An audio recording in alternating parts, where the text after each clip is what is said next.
Hello, Caroline. Are you there? Please reply if you're reading this. I wanted to ask you something. You married my son 2 years ago and came to live with us, but you're still working. Why is that? When are you going to quit that silly job of yours? You're going to be 30 in a few months, you know, right?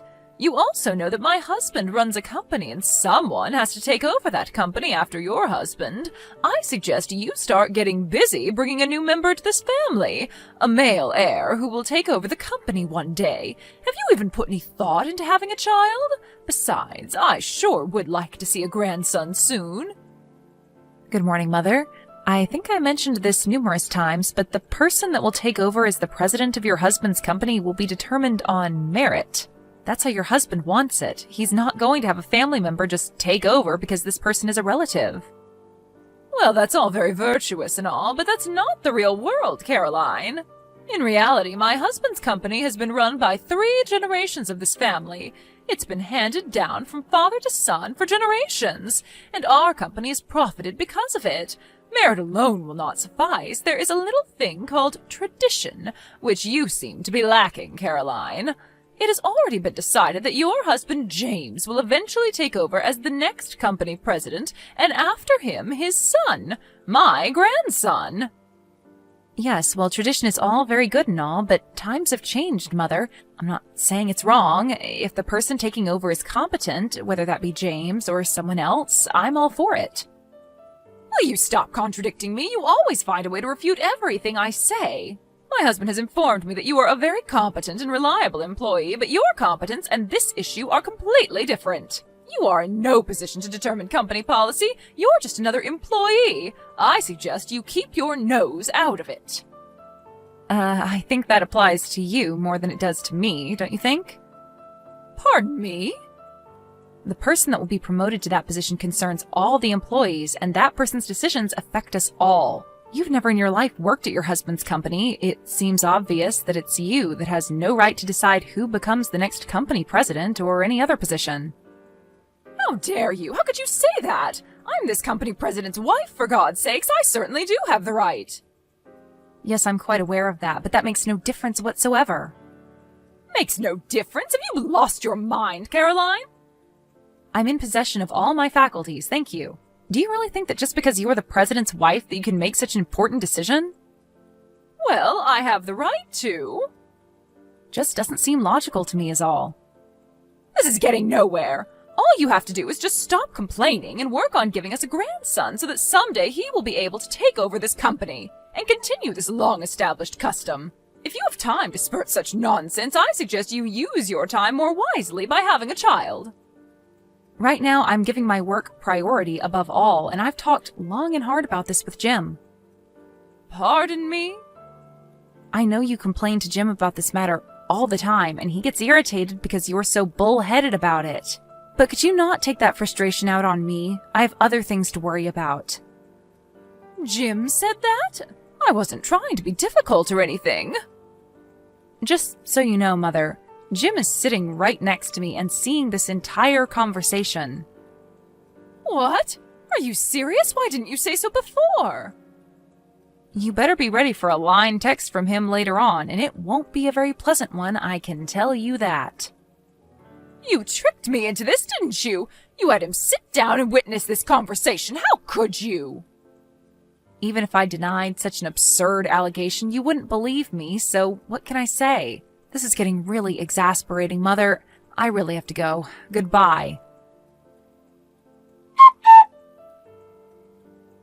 Caroline, are you seeing this? Answer me. I want you to come home right away and do a little cleaning. The place is a total mess. You married into this family and you live in this house. You have an obligation to do some of the chores. Sorry, Mother. I'm still at work and I have to do some overtime tonight. Got a project to finish up. Sorry. Are you serious? My husband left his position as president to become the chairman. There is not much time left for you to get to work conceiving a child. And why are you still working? There's no need. I want you to resign and stay home and fulfill your role as a wife. Excuse me? You want me to be an obedient little housewife? Is that it? Are you all right, Mother? You know I'm not the type. Like I said, I give my work priority above all. Are you still going on about that? Anyways, Jim did the cleaning as soon as he got home earlier. He just sent me a line saying that he finished. Wait, you're having James clean the house? And don't tell me he's also cooking. Yes, sometimes, anyways. We're not even living together anymore. How could you even know the place is a mess? We both share household chores. When he's busy, I do the cleaning and cooking. That's what we agreed on. I don't need you telling us what to do. Don't tell me you want me to come to your house and clean too. Is that what you're getting at? Is that what a housewife has to do? This sounds like your typical mother-in-law pestering her son's wife kind of scenario, like in some daytime soap opera. We didn't opt to live near you guys just so you would pester us day and night. How could you say that? It's a mother's duty to look after her son and, in extension, his wife, to pass the experiences of being the wife of a company president. I'm sorry, Mother, but before you start with all the same old hot air again, I received permission from Jim to respond however I saw fit, just so you're aware. Jim gave you permission? And what's this about hot air? Also, I'm going to be pretty busy with this current project, so if you send me any messages that sound like the same old spiel, well, I'm simply not going to respond. Wait, what? So you're just going to ignore me, is that it? Yes, I already got Jim's permission to do it. Jim would never allow such a thing. I better have a talk with him about this nonsense.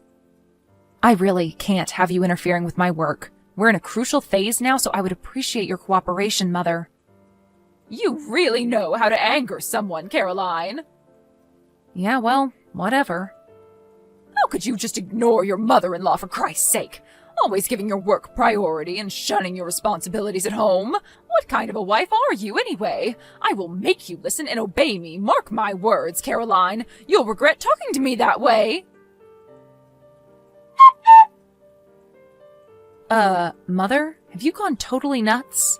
Why did you go into our house without permission? And why did you change the locks? How do you expect us to get in? Are you trying to lock us out of our own home? Do you realize what you're doing, Mother? And besides, where the hell did you get a spare key? I never gave you one, and neither did Jim. I simply took my son's key and had a spare made down at the mall. Hold on a second, Mother. You had a spare made without us knowing? Yes, when he visited us last month, I saw his key case on the kitchen table. And when Jim and my husband were watching that football game, I drove down to the mall and had a spare made. He never knew it was missing. You just went and made a spare key to our house? For what, may I ask? Yes, that's because you two would never give me one. Jim promised he would when you first moved in. If I don't have a spare, how am I supposed to go over there and check the place and see that you're doing your duty properly? Mother, do I really have to explain? Stop right there, Caroline. If you want to enter this house again, I suggest you admit that you were wrong and obey my every demand. I want you to pledge that you will never disobey me, the mother of your husband, the current company chairman. And you mustn't forget that I'm the current president's mother. I want your solemn oath that you will never, ever again defy or refuse to obey your mother-in-law. I want your word or you're not entering this house. Wait a second. Did you just say the current president's mother? I'm not sure I understand you. That's right. Why is it so surprising? Just leave company matters to the current president. That would be my son, and focus on conceiving a child. You're the president's wife. There's no reason for you to work. Do as I say, Caroline, or there will be consequences.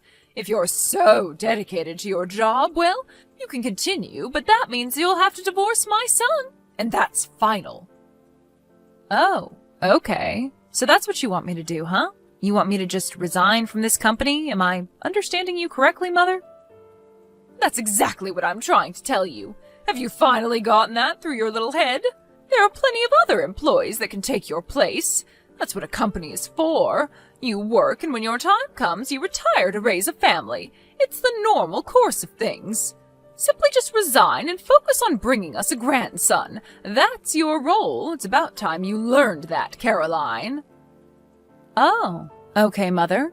That means we'll just have to see the demise of this company, I suppose.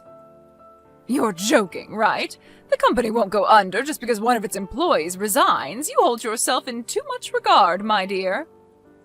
Mother, you never fail to astound me. I really thought you had the company's survival in mind and that you were serious in your concern regarding who would take over as president, but then you tell me that I have to resign, and not for the good of the company, but to have a baby.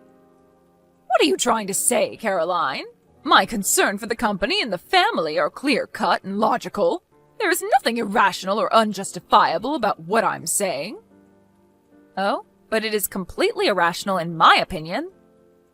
Okay, so if you think what I'm saying is so irrational, then explain that to me. Which part of it is it that you find so unreasonable? Like I said, you attach too much importance to yourself. It embarrasses me whenever you applaud yourself, extolling the virtues of your own work all the time. I mean, how arrogant do you have to be to say the company will go bankrupt if you quit? My God, the audacity! Ugh. Mother, I hate to tell you this, but I'm the new president of the company. Say again? What did you just say? I said, I'm the new president of the company. I recently took over. I'm surprised you didn't know. Stop joking around, Caroline. I'm serious. This is no laughing matter. This concerns the future of our family. The next president has already been determined, ever since he was born, as a matter of fact. How could he give that position to you, please? Then why don't you ask your husband or contact Jim right now and ask him? They will both tell you the same thing. Or you could even call the office and every employee there will tell you the same thing.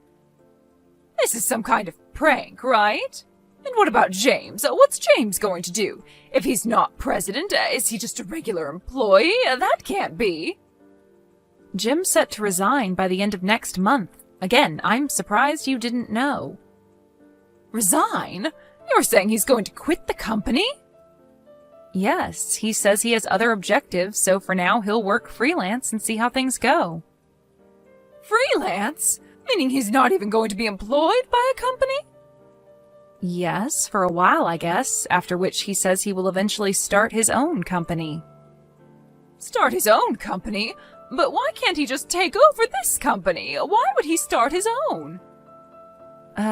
Don't tell me you don't even know about that.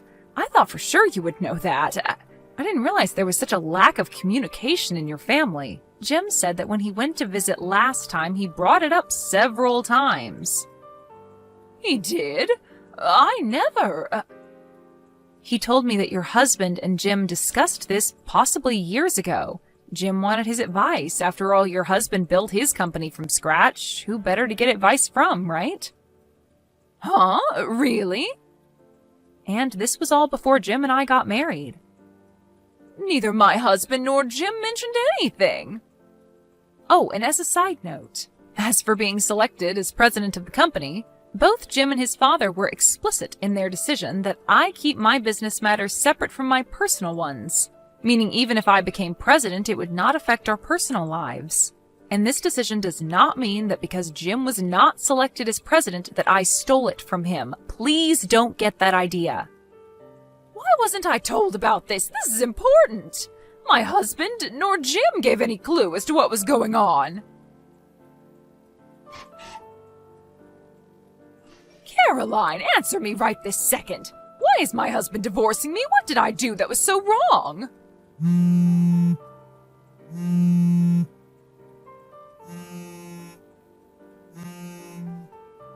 Ever since you arrived, this family has gone totally haywire.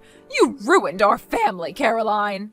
And why did Jim throw away the opportunity to become the president of his own family business? And now he's a freelancer? Why? And my husband, he didn't lift a finger to stop him. As a matter of fact, he encouraged him to quit and become a freelancer. What has gotten into everyone? You put a jinx on this family, Caroline. But the worst was yet to come.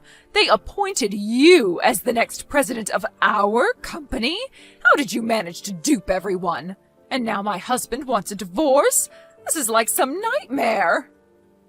Well, for one thing, you came barging into the offices of our company announcing to everyone of your status as the president's wife, screaming and demanding that your son be appointed president and that after him, our non-existent son, your grandson, be in line to take over after him. That didn't go over too well, especially with your husband. He was humiliated in front of all of his employees. Well, I only did that to protect our... If that security guard hadn't stopped you, you were going to come barging into my office and make a scene, weren't you? But your actions were futile, a complete waste of time. Did you really think that you would be able to change policy or any decision the company makes? You have zero authority to make such demands. But I'm the president's wife. It doesn't matter, Mother. I'm sure your husband told you many times about his frustration with the old traditions. That generation after generation you select a family member as president. It just didn't sit right with him. He wanted a more merit-based system. He believed a more equal and fair playing field would allow the company to grow beyond its wildest dreams, instead of clinging to old traditions. No, he never meant those things. He was always a family man, always followed tradition.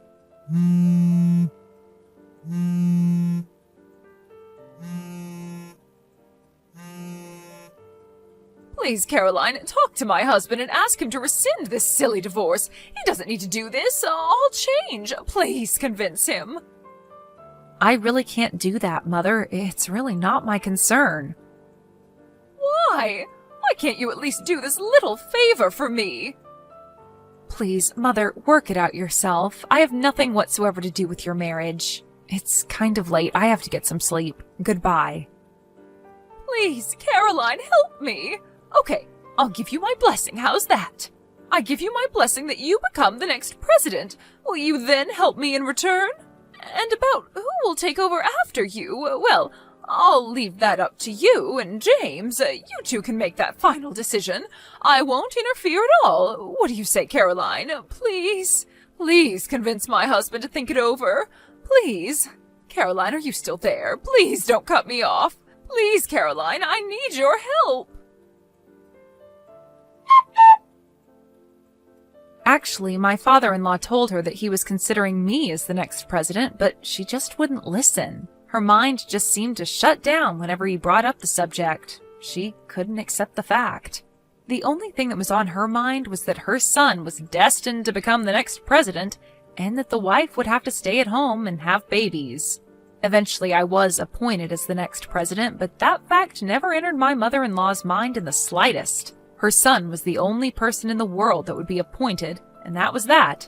There was no convincing her.